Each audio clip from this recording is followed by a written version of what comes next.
Hello students. So today we are going to start with the part 3 of our chapter ratio and proportion, and this is a continued video of our exercise 8a. In the part 2 of the chapter we covered the first two questions of the exercise, that is first and the second question, and in this video we'll be doing the leftover questions. So let us start with the third question. It is given if A ratio B is equals to 7:5 and B ratio C is equals to 9:14, then you have to find what is A ratio C is equals to. Okay, this question is an important variety. You can write this A ratio B in the form of fraction. It will become A upon B is equals to 7/5. Similarly, we can write B upon C is equals to 9/14. And when you are writing this, if you observe, we have to calculate A upon C. तो ये जो A और नीचे C हमें चाहिए, ये सिर्फ एक ही सर्कमस्टेंस में आ सकता है जब हम ये B कैंसिल आउट करते हैं यहाँ से. अगर हम ये B यहाँ से काट दें तो हमारे पास ऊपर A और नीचे C बचेगा.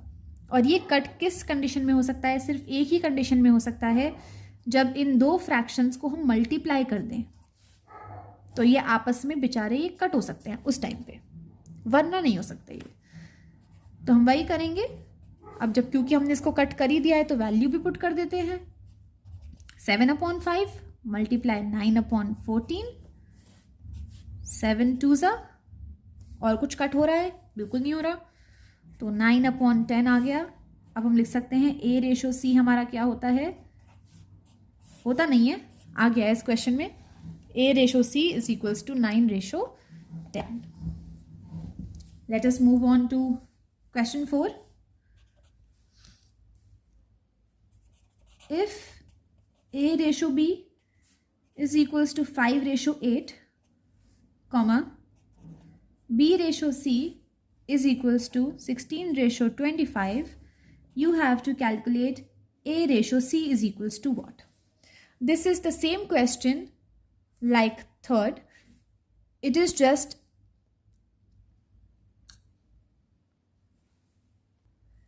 like one more example of the third part. So I will leave it to you all. I will give you the answer of this question and you can try it yourself. Answer is 2/5. Kindly try this question on your own. It is very simple. बिल्कुल इसी की तरह है जैसे यहाँ पे A ratio B ratio C दे रखा था, A रेशो C निकालना था. बिल्कुल सेम वेराइटी का क्वेश्चन है, ये आप खुद कर सकते हैं. मैं ये वाला क्वेश्चन नहीं कराऊंगी. हम क्वेश्चन नंबर 5 पे आ जाते हैं सीधा. क्वेश्चन नंबर 5 क्या है कि A रेशो B हमें गिवन है 3/5. हमें B रेशो C भी गिवन है 10/13. And we are asked to find out A ratio B ratio C. Now this question is also important. ये important है. इसको देखिए कैसे करेंगे. A ratio B is equals to 3/5. B ratio C is equals to 10/13. अगर आप देखें तो यहाँ पे B है, राइट हैंड साइड पे ये B है और इस वाले में भी B आ रहा है यहाँ स्टार्टिंग में. और हमें निकालना क्या है कि A ratio B ratio C, मतलब ये B सिर्फ एक ही बार आना चाहिए, ओनली वन टाइम, रिपीट ना हो ये. तो हम क्या करें, अगर हम इन दोनों वैल्यूज़ को हमारी सेम कर दें तो हम इन दोनों की जगह सिर्फ एक ही बार लिख देंगे उस चीज़ को. अभी क्योंकि वैल्यू अलग है दोनों, तो हमें दोनों मेंशन करनी पड़ रही हैं. बट इन केस आप इन दोनों को सेम कर दोगे तो आपका काम आसान हो जाएगा, हमें B सिर्फ एक बार लिखना पड़ेगा. अब जब भी वैल्यू हम सेम करते हैं तो हम काम किसका करते हैं, हम लेते हैं LCM. LCM किसका लेंगे, जिसे हमें सेम करना है. 5 and 10 क्या LCM होता है? 10 ही होता है. ठीक है, तब हम देखेंगे इस 5 को 10 बनाने के लिए हमें क्या करना पड़ेगा, किससे मल्टीप्लाई करना पड़ेगा हमें. हमने लिख लिया वापस. अगर मुझे यहाँ पे 5 की जगह यहाँ 10 चाहिए तो मुझे इस पूरी इक्वेशन को 2 से मल्टीप्लाई करना पड़ेगा. ओके, और इस ऐसे यहाँ पे B रेशो C वाले में अगर मुझे यहाँ 10 की जगह पे 10 चाहिए तो वो मेरे पास ऑलरेडी है, लेकिन अगर मल्टीप्लाई करूँगी तो 1 से करूँगी। ओके, तो यहाँ से मुझे क्या मिलेगा रिजल्ट? A रेशो B तो इक्वल हो जाएगा 3 2 6, 6 रेशो 10 के, और B रेशो C हमारा सेम रहने वाला है, दैट इज़ 10 रेशो 13। क्योंकि ये 10 और 10 यहाँ पे अब सेम हो गया है, तो हम डायरेक्टली बोल सकते हैं कि A ratio B ratio C हमारा क्या आ गया है? A की जगह वैल्यू आई है 6, तो 6 रेशो B की वैल्यू क्या हो गई? 10, तो 10 रेशो C की वैल्यू हो गई 13। This is our required answer. Okay, now if you see question number 6 in your books, it is also a similar variety of the question number 5। मैं यहाँ पे लिख के दिखा देती हूँ अगर आपके पास बुक नहीं है तो। A ratio B is equals to 5 ratio 6, B ratio C is equals to 4 ratio 7, and then again you have to find out A ratio B ratio C। बिल्कुल सेम क्वेश्चन है जैसे हमने अभी करा है, आप इसको खुद से ट्राई कर सकते हैं, हो जाएगा। इसका आंसर मैं बता देती हूँ क्या आएगा इसका आंसर। अच्छा, इसका आंसर मैं नहीं बताऊंगी, आप ये खुद कैलकुलेट करें और फिर कमेंट बॉक्स में लिखें। ओके, कुछ मेहनत आप भी करो। चलो, let us move on to a new variety. Question says divide ₹360 between Kunal and Mohit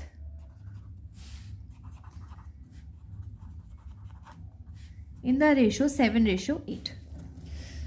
So what does the question say कि हमारे पास एक अमाउंट ऑफ मनी है जो है 360 रुपीज़, और इसे हमें कुणाल और मोहित में डिवाइड करना है।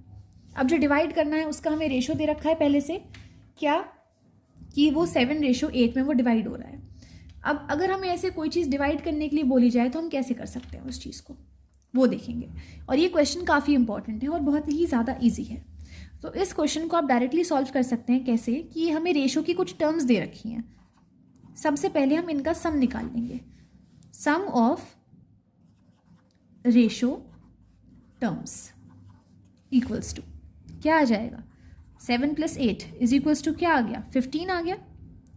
अब कुणाल के, जैसे कि यहाँ पहले कुणाल लिखा है तो पहला वाला रेशो कुणाल के लिए है, तो इस कुणाल के लिए है 7। अगर हमें कुणाल का शेयर निकालना है तो हम लिखेंगे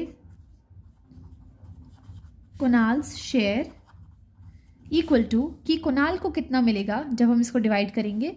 we will put the sign of rupees because unit is very important. अगर आप यूनिट नहीं लिखते हैं तो आपका हाफ अ मार्क बिल्कुल डायरेक्टली डिडक्ट कर सकता है टीचर। तो हमने रुपीज़ का साइन लगा दिया। अब कितना डिवाइड होना है, हम किसको कर रहे हैं? 360 को, राइट। 360 मल्टीप्लाई बाय कुणाल का फ्रैक्शन था 7 और टोटल क्या था हमारा 15, अपॉन में हम लिख देंगे 15। बस इसको जब आप सिंप्लीफाई करेंगे तो आपको अपना आंसर मिल जाएगा। करते हैं। 5 7 ज़ा 35, 2 ज़ा 10, 5 3 ज़ा 15, 3 1 ज़ा, 3 2 ज़ा एंड 4 ज़ा। So we have rupees 24 multiply 7 which is 7 4 is 28, 2 7 is 14 plus 2 168. So Kunal gets rupees 168, and when you calculate for Mohit, so Mohit's share is going to be 360 multiply 8 upon 15. ये 15 से कट गया था direct 24 से, multiply कर लेते हैं बस 24 into 8, 8 4 ज़ा 32, 8 2 से 16 प्लस 3 192। आप चाहें तो इसको मल्टीप्लाई करके सॉल्व कर लें, वरना जब 168 निकाल ही लिया है, जब कुणाल को 168 मिल गया तो बचा हुआ मोहित को मिलेगा, वरना आप डायरेक्ट ऐसे भी निकाल सकते हैं। Mohit share is equals to 360 minus 168 which is share of Kunal. तो 10 minus 8 2, 15 minus 6 9 and 2 minus 1 is 1। तो ये भी आपको सेम आंसर दे देगा इसके जैसा। ओके, तो अगर आपको ये वाली चीज़ दोबारा से नहीं करनी तो आप माइनस करके भी निकाल सकते हैं। Otherwise this is the correct method to do this question. Now let us see question number 8 of the exercise. So this is the question which says divide rupees 880 between Rajan and Kamal in this ratio. If you observe, it is also a similar variety of question number 7, but there is only one change, which is that यहाँ पे जो ratio है अब वो fraction की form में दे रखा है, और 7th क्वेश्चन में जो रेशो था हमें वो नॉर्मल होल नंबर की फॉर्म में दे रखा था. बस इसका जो सॉल्यूशन है वो थोड़ा ट्रिकी हो जाएगा, सो दैट्स वाई इसको होमवर्क में नहीं दे रही हूँ, हम साथ में करेंगे. पहला हमारा स्टेप क्या होता है, सम ऑफ रेशो टर्म्स कैसे निकालेंगे, 1/5 प्लस 1/6. बेटा do not gate confused my students कि आपको सिर्फ डिनोमिनेटर का सम लेना है, क्या करना है, जी नहीं, आपको ये पूरे टर्म का सम निकालना है ऑलवेज, अब चाहे वो नॉर्मल नंबर हो या वो फ्रैक्शन हो. ठीक है, अब सम लेने का मेथड क्या होता है, 6 5 30 और LCM ऑफ 5 and 6 is 30. 5 को किससे मल्टीप्लाई करें कि 30 आए, 6 से, तो हम 1 को भी 6 से मल्टीप्लाई करेंगे, तो 6 प्लस 6 को किससे मल्टीप्लाई करें कि 30 आए, 5 से, सो 1 को भी हम 5 से मल्टीप्लाई करेंगे प्लस 5. आंसर आ गया हमारा 11/30. तो सम आ गया है हमारा 11/30. ओके, अब हमें निकालना है राजन का शेयर, तो हम निकलेंगे Rajan's share is equals to 1/5 whole upon, Rajan का रेशो का टर्म तो 1/5 है ना, इसको पूरा डिवाइड करना पड़ेगा किससे, सम ऑफ रेशो टर्म से, विच इज 11/30, और इस पूरे को मल्टीप्लाई कर रहे हैं फिर 880 से. ठीक है, जब ऐसे फ्रैक्शन के अपॉन में फ्रैक्शन होता है तो हम क्या करते हैं, हम ये बीच वाले 2 नंबर्स को तो साथ में मल्टीप्लाई करते हैं और बाहर के 2 नंबर्स को साथ में मल्टीप्लाई करते हैं. ठीक है, तो क्या हो जाएगा, 1 × 30 अपॉन 5 × 11, और यहाँ पहले से तो मल्टीप्लाई में 880 था ही, तो ये भी न्यूमरेटर में चला जाएगा. अब इसको हम सॉल्व कर सकते हैं, 11 1 11 8 0 एंड 5 6. तो आंसर आ गया है ₹480, because 6 × 80 is 480. And now we have to calculate for Kamal. तो कमल शेयर क्या आ जाएगा, कमल के लिए रेशो टर्म क्या थी, 1/6, तो we will write 1/6 whole upon 11/30. This is going to be multiplied with this and this, here multiply by 880, 1 × 30 multiply 880 upon 6 × 11, 6 5 11, 80 so 8 5 is 40, so we have 400 rupees. And this is the answer, that Kunal's share is 400 and Rajan's share is 480, and hence we have divided the sum rupees 800 880 amongst both of them. I hope the question is very much clear to you all. Let us move on to the 9th question then. This is our question number 9, which says divide rupees 5600 between A, B and C in the ratio 1:3:4. Again a similar variety of question, but the only variation is कि यहाँ पे अब ratio terms 3 हो गए हैं, पहले 2 थे, कोई डिफरेंस नहीं है, बिल्कुल सेम होगा. We will calculate sum of ratio terms. इस क्वेश्चन को थोड़ा फास्ट करते हैं क्योंकि हमने समझ लिया है कैसे करना है. आंसर आ गया 8. तो ए का जो शेयर होगा, as share is equals to ₹5600 multiply 1/8, so 8 1 700. A का शेयर आ गया ₹700. अगर हम बी का शेयर निकालेंगे तो क्या हो जाएगा, फिर से हम 5600 को मल्टीप्लाई करेंगे किससे, अब बी के लिए क्या है 3, सो 3/8. 8 ने तो 700 से ऑलरेडी कट कर दिया है, so we will multiply 700 by 3, ₹2100. और सी के लिए निकालेंगे, चाहे तो पहले 2 को प्लस करके टोटल में से माइनस कर दें, वरना आप सिमिलर मेथड यूज़ कर सकते हैं.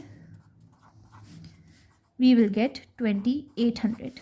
बिकॉज 700 मल्टीप्लाई 4 इज ₹2800 और ये आ गए हैं हमारे A, B और C के share. Okay.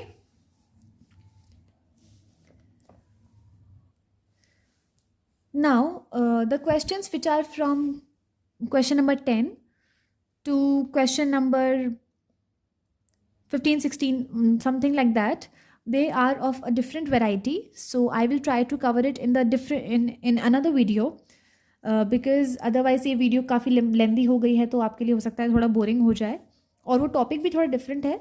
So we will do it in the next video, which is going to be the part 4, I guess. So see you in the next video. Thank you everyone.